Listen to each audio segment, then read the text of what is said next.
بہرحال یہی حدیث سیدہ مریم اور سیدہ آسیہ کے بارے میں جو آتی ہے بخاری مسلم میں، اسی کا ایک طریق سیدنا علی سے بخاری اور مسلم دونوں میں موجود ہے۔ اس میں الفاظ ہے کہ نبی صلی اللہ علیہ وسلم نے فرمایا کہ اپنے زمانے میں سب سے بہترین عورت تھی مریم رضی اللہ تعالی عنہا وعلیہ السلام، اور اس زمانے میں سب سے بہترین عورت ہے خدیجہ رضی اللہ تعالی عنہا، جو کہ نبی صلی اللہ علیہ وسلم کی سیدہ عائشہ سے بھی بڑھ کر محبوب ترین بیوی تھی، جو سب سے پہلے اسلام لے کر آئیں، ایون مولا علی سے بھی پہلے۔ سب سے پہلے یہ مان لائیں، اس کے بعد مولا علی، اس کے بعد زید بن حارثہ، اور پھر ابو بکر الصدیق رضی اللہ عنہم اجمعین وعلیہم السلام۔ تو سیدہ خدیجہ کو آپ نے فرمایا یہ سب سے بہترین عورت ہے اس زمانے کی۔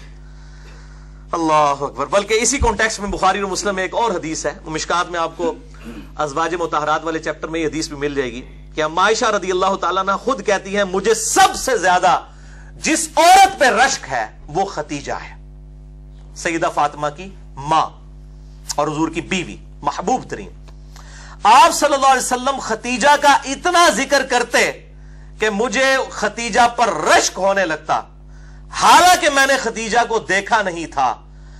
آپ صلی اللہ علیہ وسلم خدیجہ کی سہیلیوں کو بھی بکری ذبح کر کے اس کا گوشت تحفتاً بھجوایا کرتے تھے، حتیٰ کہ سیدہ عائشہ کے الفاظ ہیں بخاری و مسلم میں کہ کبھی کبھار مجھے اتنا رشک آتا کہ میں نبی صلی اللہ علیہ وسلم سے ناراض ہوتی اس بات پہ، اور میں کہتی خدیجہ کے علاوہ کوئی عورت ہی نہیں ہے دنیا کے اندر۔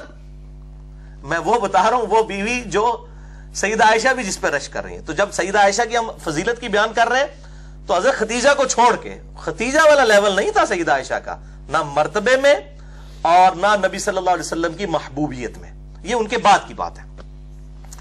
تو اتنے الفاظ کہ خدیجہ کے علاوہ کوئی عورت ہی نہیں ہے۔ نبی صلی اللہ علیہ وسلم نے فرمایا کہ جب وہ حضرت عائشہ کہتی ہے جب یہ بات کرتی تو نبی صلی اللہ علیہ وسلم اس کی خوبیاں گنوانا شروع کر دیتے، خدیجہ میں یہ خوبی تھی، خدیجہ میں یہ خوبی تھی، یعنی بتانے کے لیے کہ یہ خوبیاں ہیں جو تم میں بھی نہیں موجود ہیں، تم باقی بیویوں میں بھی وہ خوبیاں نہیں ہیں۔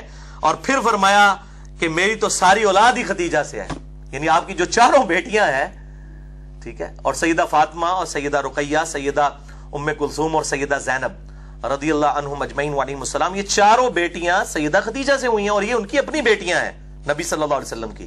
یہ جو مشہور کیا ہے نا، یہ پچھلے خامد تھی، اور عجیب و غریب وہ بتا رہے ہوتے ہیں صاحب کتاب، اس دنیا میں سب سے بڑا رافضی جو ابو بکر عمر کو نعوذ باللہ من ذالک اعلانیہ طور پر منافق کہتا ہے، یاسر الحبیب، عرب میں اس کے پائے کا کوئی رافضی نہیں ہے۔ میں شیعہ کی بات نہیں کر رہا، رافضی، اس کو خود شیعہ نے اور ایران نے نکال دیا تھا اور اس کو گمراہ ڈکلیئر کیا ہوا ہے۔ وہ بھی مانتا ہے کہ نبی صلی اللہ علیہ وسلم کی یہ چاروں بیٹیاں اپنی ہیں، سیدہ خدیجہ سے نبی صلی اللہ علیہ وسلم کی بیٹیاں ہیں، پچھلے خامد سے نہیں ہیں۔ تو یہ میں رافضیوں کو خصوصاً پھکی دینے لگا ہوں کہ سب سے بڑا رافضی یاسر الحبیب، سنی اور شیعہ دونوں کتابوں میں ملتا ہے کہ آپ صلی اللہ علیہ وسلم کی اپنی بیٹیاں تھیں۔ باقی یہ جو وہ حساب لگانے شروع کرتے ہیں نا، اتنے سال کی عمر میں شادی ہوئی ہے، وہ صحابی غلط ہیں، وہ سارے تاریخی روایتیں ہیں۔ کوئی صحیح سند سے ثابت نہیں ہے کہ نبی صلی اللہ علیہ وسلم کے عقد میں سیدہ خدیجہ جب آئی تو ان کی عمر 40 سال تھی، کوئی صحیح سند سے ثابت نہیں ہے۔ اور نہ یہ صحیح سند سے ثابت ہے کہ آپ صلی اللہ علیہ وسلم کی ہجرت کے بعد یہ بیٹیاں پیدا ہوئیں، یہ اپنی ٹائمنگ پہ ہی پیدا ہوئیں، اور الحمدللہ ہجرت کے وقت یہ بالغہ تھی۔ تو یہ میں نے ضمناً مسئلہ عرض کر دیا۔ تو سیدہ خدیجہ رضی اللہ تعالیٰ عنہا اتنی محبوب تھیں کہ 24 سال تک آپ صلی اللہ علیہ وسلم کے عقد میں رہی ہیں، 24 سال تک،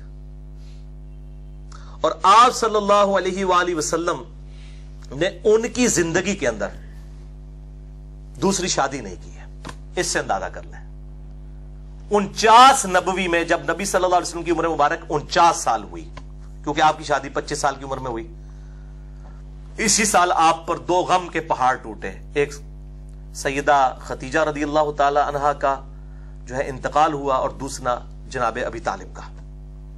اس کو عام الحزن کہا جاتا ہے، غم والا سال آپ صلی اللہ علیہ وسلم کے لیے غم والا سال تھا، کہ 2 ایسی ہستیاں جو آپ صلی اللہ علیہ وسلم کی ڈھارس بندھانے والی تھیں، سیدہ خدیجہ اور جناب ابی طالب، وہ آپ صلی اللہ علیہ وآلہ وسلم سے رخصت ہوئے۔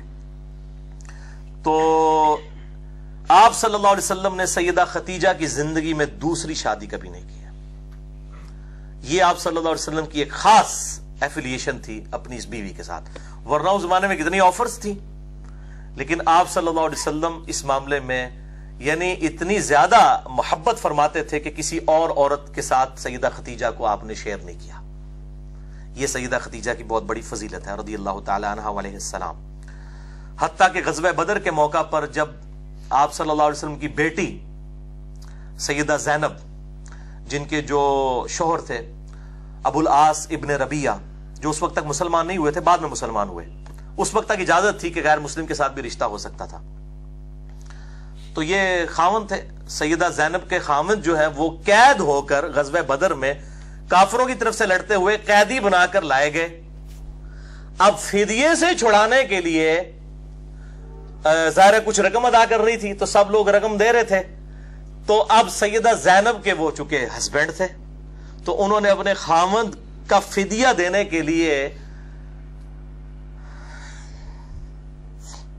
اپنا وہ ہار دیا جو سیدہ خدیجہ نے اپنی بیٹی کو پہنایا تھا، سیدہ زینب کو. وہ ہار جب نبی صلی اللہ علیہ وسلم کے سامنے آیا تو آپ صلی اللہ علیہ وسلم کی آنکھوں میں آنسو آ گئے. آپ کو حضرت خدیجہ یاد آئی.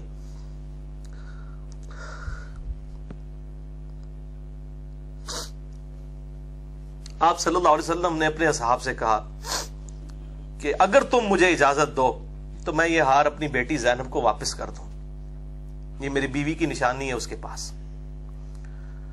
تو صاحب نے کہا یا رسول اللہ کیوں نہیں، آپ بالکل. اور پھر ان کو بغیر فدیے کے چھوڑ دیا گیا.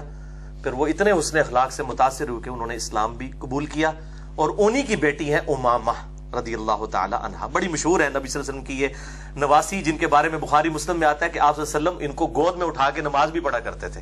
سیدہ امامہ، یہ لفظ ویسے لوگ اردو میں امامہ بول رہے ہوتے ہیں، یہ لفظ ہے امامہ، الف کے اوپر پیش ہے امامہ، امامہ بنت زینب. تو یہ سیدہ خدیجہ رضی اللہ تعالی عنہا کے ساتھ آپ صلی اللہ علیہ وسلم کی عقیدت تھی.